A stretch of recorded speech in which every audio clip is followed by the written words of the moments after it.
Welcome to Games People Play, where fans are emperors and opinion outranks truth. We will start with the Premier League, but over time we will talk about other Indian sports that need representation. I'm thinking kabaddi, I'm thinking tennis, I'm thinking track and field, maybe wrestling, even arm wrestling. My name is Sanjeev and my co-host is a district level footballer, an international level FIFA player and an annoyingly loyal Manchester United fan. It's the one and only Dice George, and this is our very first episode of Games People Play. How are you doing, Dice? What plans for the week? I've been doing good. First thing I want to say on this is I love Manchester United. Get that.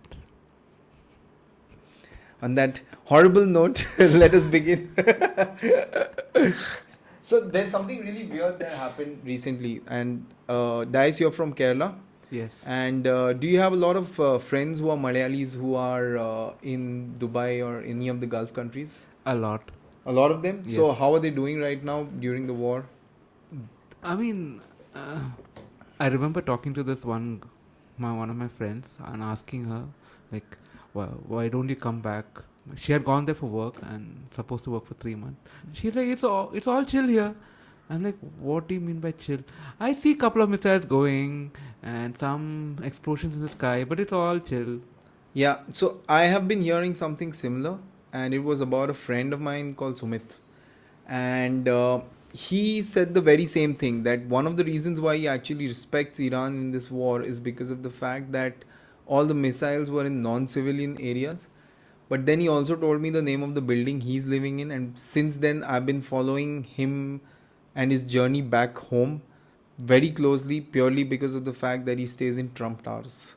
Oh my God. If ever Iran changes their mind, I'm very worried that the first target would have been his. So yeah, a lot of prayers to everyone who might be in the Gulf countries right now and any part of the world that is actually suffering war. Yeah. I hope it all comes to an end and we can stop forming queues outside gas. Yeah, just play football. Yeah, just play football. On that much better note, let us speak about a different club that's going down. Tottenham Hotspurs.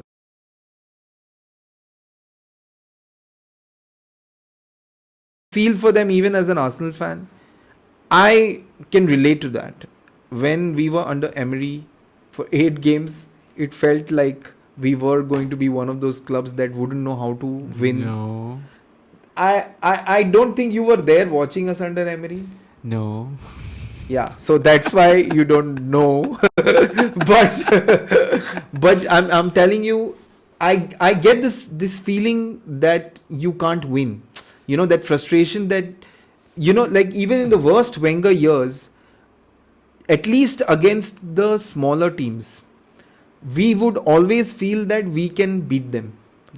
When that goes away is when that fear first creeps in, that oh my God, could it really happen? Can we become that club? Because I don't think you've ever felt that as a United fan, but you know, when players don't want to join your club anymore, there is a very that feels like a very strange place to be in, especially when you're one of the big clubs. And right now Tottenham is that. You know what's the weird thing?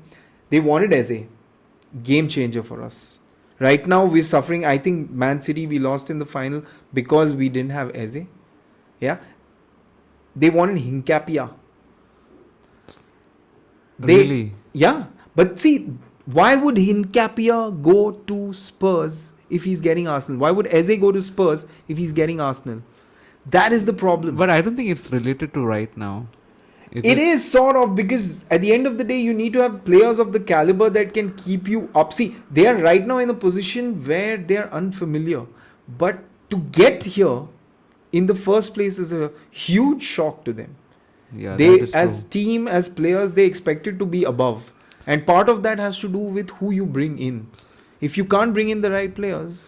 It's not even individual mistakes. I think as a team, they've been playing together badly. Yeah. I mean, you can give it like if there's some. I've seen some games where you feel really unlucky to lose, Yeah. but I've not seen that for Tottenham. They have been like. There are phases in the game where they're good, you know, especially when they played against. I think the 1-1 was Man City, Yeah. right? Yeah. And Liverpool. Liverpool, sorry. Yeah. And that game, in that the second half, they just gave everything. Yeah. The effort, the focus was there, but it was for a short period, and I think to prolong that for 90 minutes, I haven't seen it. Yeah. I haven't seen it in this year. If you see, they haven't got any. They have the worst form in the whole Premier League. That's sad to say. But I can't even imagine. I said I bet they're going down, but I can't imagine the aftermath of them going down. You know what's the funniest thing?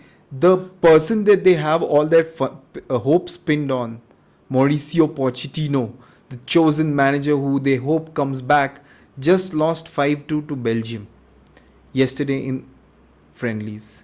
And that does not look very good on the CV for someone whom you're looking to hire. I mean, that way they do better than that with just Gareth Southgate. But I think together it's like, if he does well, I don't think he'll leave US. If he doesn't do well, he might come to Tottenham. Here's a question.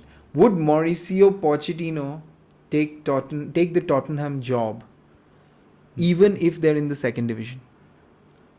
No, that's not. I'm not sure. I believe he likes Tottenham. I'm not sure at what level. Right. Yeah. I wouldn't do it. So I'll disagree because I think that Pochettino has exhausted his top tier jobs that he can possibly get. He's not going to go to Paris. He can get any other country. He can't go to Paris.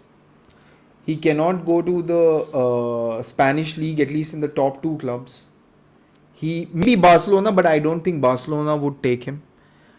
In the Premier League, the only London club that he has a chance of getting a job at is Tottenham. And if he becomes the person who brings them back from relegation in the very first season, that automatically puts him back in the best possible goodwill of the fans. And it creates the right atmosphere as well. So I think for him, it's still a very seductive option. And I think he might still go. Whether he can do it or not, that's another question. But I think he's the manager who brought Southampton from the second division. Yes. I mean, that was the early days. Yeah. So he knows, he's familiar with both the leagues. But it's like a step down. I would take for example, any other South American country, because after this World Cup cycle, I'm sure there'll be a lot of openings. Yeah, but I think club level managers always miss club level football management. You know, it's like having if it's something you love, it's like a girlfriend that you get to meet every day versus a girlfriend that you have a long distance relationship with.